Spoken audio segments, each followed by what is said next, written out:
The IXDAO Serica Homage has been, without a doubt, one of the most popular AliExpress releases this year.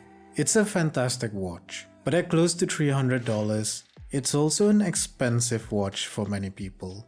If you wanted that look, the IXDAO was the only Homage out there, at least until now. Tandorio must have heard our wallet screaming because they've just released their version of this Homage for under $100. That's 3 times cheaper than the IXDAO. But is it actually any good, or are you better off going with the IXDAO anyway? Well, let's find out in this tag team review. Yes, I said tag team. We're gonna switch things up a bit this time. I'm getting my friend Eric from Eric's Everyday Watches to be my tag team partner in this video. Here's how it's gonna work. We've broken down this review into 4 categories. I'll review 2 categories in this video, and Eric will review the other 2 in this same video. Once you're done, head on over to Eric's channel and watch his video where we switch the categories around.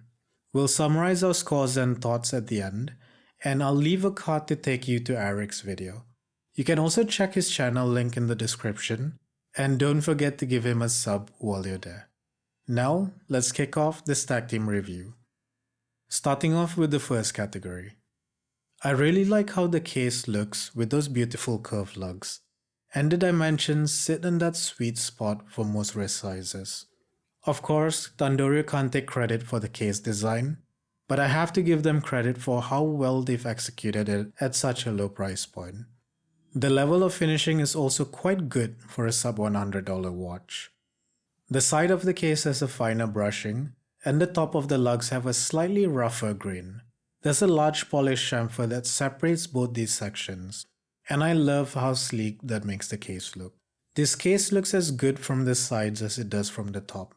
There's a nice downturn at the lugs, and that helps the watch sit very comfortably on the wrist.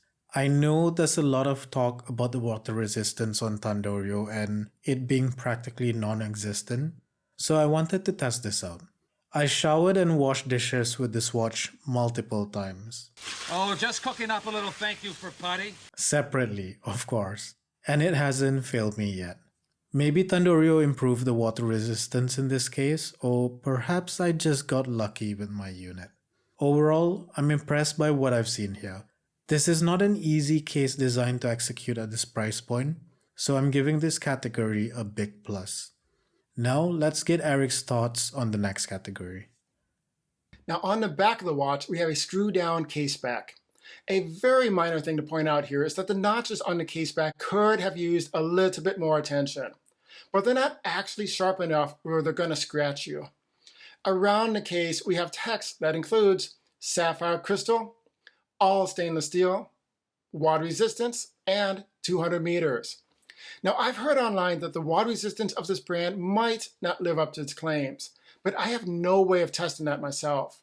Personally, I doubt anybody has taken a $70 watch deep sea diving. If it survives washing the dishes, then I'm good with it. Let me know in the comments below, do you expect a $70 watch to live up to a claim of 200 meters water resistance? Or is it like having a ghost date position on an affordable watch where the majority of people simply don't care? Now inside the case, Tandorio gives you the option of either the PT5000 or NH35 movement. I went for the NH35 and it is the only reason I considered this watch. On an affordable watch, I want the least amount of unknowns as possible, and we all know the NH35 is one of the most reliable movements out there. For specs, we have 24 joules, 21,600 beats an hour, 41 hours power reserves. It does hack, it does hand wind, and is rated at -20 to +40 seconds a day. Now, in my personal experience, this watch is running about 8 seconds fast per day. Yes, it does have a ghost date position, but from talking to people online, it's really not something the majority of people are concerned about. The fact that this comes available with the NH35 is a huge plus in my book. So that is how I'm going to rate this part of the review. Now let's go over to Harvin and see how he feels about the face of the watch. The dial on this white dial model isn't exactly white. It has kind of an off-white silvery sheen to it. Everything on the dial is printed, and the print quality is quite good for the price point. I like how Tandorio gives you the option to choose between a logo or no logo dial. I feel having the text at the bottom with no logo up the top makes the dial look a bit unbalanced. I know the original watch doesn't have a logo either, but I'm sticking to my guns on this one. I mean, I'm not exactly a fan of the Tandorio name and logo, but I'd rather have that than nothing at all. Which option do you prefer? Let me know in the comments. The indices are printed in loom and they're slightly raised. That's probably a sign that Tandorio didn't skimp out on the loom, but we'll have a look at that a bit later. The indices are pushed towards the center of the dial by lines that start at the outer minute track. I like how unique this looks, and it's also quite practical. It draws my eyes towards the center every time I look at the dial.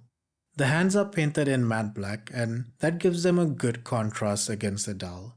Strangely, Tandorio used black hands on the black dial version too, which has the opposite effect on legibility. I like the hand design, but they look a bit undersized compared to the IXDAO or the original watch. It's not a deal breaker, but I feel the handset would look better if it was just a bit bigger. The bezel on this watch looks incredible. It's split into two sections with different materials and functions. You'll find dive time markings on the outer ceramic part and 12-hour markings on the inner brushed steel. So technically, this watch is a kind of diver GMT hybrid. The printing on both materials is clean and crisp, and the radial brushing on the inner section looks really good. The bezel doesn't just look good, it feels good. I wasn't expecting that at all. It has a ratchety feeling similar to my Seiko SKX, and the 120 clicks feel consistent with minimal backplay. The resistance is a bit lighter than I'd like, but it's almost spot on. The crown carries that same great tactility. It has a really good grip, and it screws in and out very smoothly. This is easily the best crown action I've experienced on a sub $100 watch. And that's the other thing I wasn't expecting. Overall, the fantastic crown and bezel really surprised me. So even with those slightly undersized hands, I'm going to give this category a big plus. Now let's head on over to Eric for the next category. This watch comes with a domed sapphire crystal, which is always nice to have, and it means you don't have to be as worried about scratching it up. However, the website makes no mention of an AR coating. Now, in my mind, this may be another reason to choose the white dial option, as reflections would be less noticeable. The supplied rubber strap is 20 millimeters at the lugs and tapers down to 18 at the buckle. There is a nice waffle pattern to it on the top side and the recessed squares on the underside. It's very flexible and soft, as you would expect for being a rubber strap. There are two rubber keepers, both of which are repositionable, meaning you won't have to deal with those unsightly ends of the strap flapping about. And they have done a nice job of matching the color to that on the bezel. For my 7-inch wrist, I wear it on the 5th adjustment hole, which is just a little tight, but being rubber, I'm sure it will stretch in time. There are 10 adjustment holes in total. Well, okay, not exactly, because for some odd reason, there are also adjustment holes on the strap with the buckle. For the life of me, I have no idea why. It makes no sense. None whatsoever. Now, the type of loom is not specified on the website. When it first starts to glow, it looks rather cool, with the indices more towards the center of the dial than usual.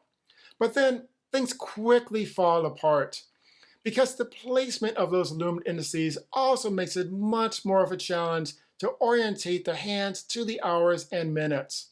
Not that it really matters, because the loom on the hands are far too weak to be legible anyhow.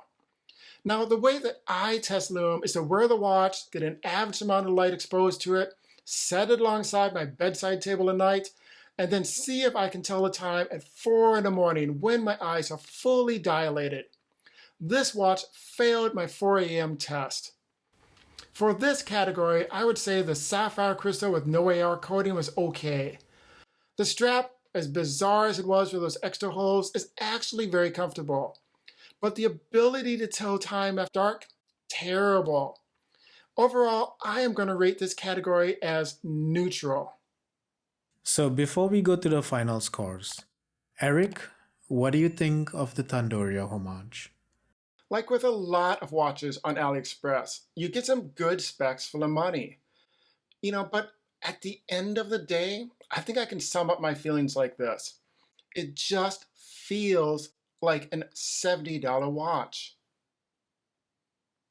Well, for me, I think it depends on your expectations. If you're looking for the absolute best Serica Homage, or if you're looking for a daily driver, this Tandorio is probably not going to be it. But if you just want a good looking watch and you don't want to spend $300 to get that look, I think it's going to be perfect for you. You're not going to get much refinement, but you're still getting a great looking watch for below $100. For context, I got this for $60 during the sale. At that price, I can't really complain about much, except that crystal glare. That's absolutely terrible. So now, summing up the combined scores, we have a rating of 3.5 out of 4. I'll be honest, that's way higher than I would have given this watch. But I guess that's just how the scoring system works. In actuality, I would have probably given this a 2.5 or 2.75 for the great looks that you can get for potentially only spending $60. This is not the end though. Don't go yet. Head on over to Eric's video where we switch things around and review the opposite categories. Check out if we ended up with the same score or if we ended up with a vastly different score. Spoiler alert, it's more of the latter. I'm going to leave his video link somewhere over here so you can just click on it to go to his video. Thanks for watching and I'll catch you guys in the next one.